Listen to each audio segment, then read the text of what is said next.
अरे खरं तर ह्या कॅरेक्टरसाठी नेहा चांगली आहे.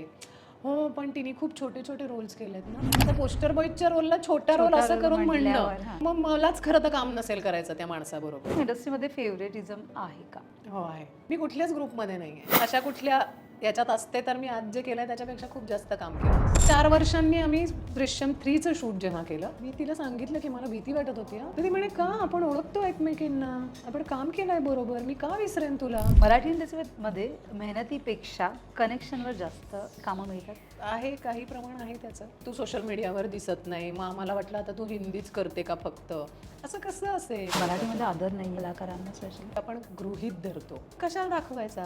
चांगलीच आहे. इंटरवलमध्ये तिने येऊन मला मिठी मारली घट्ट.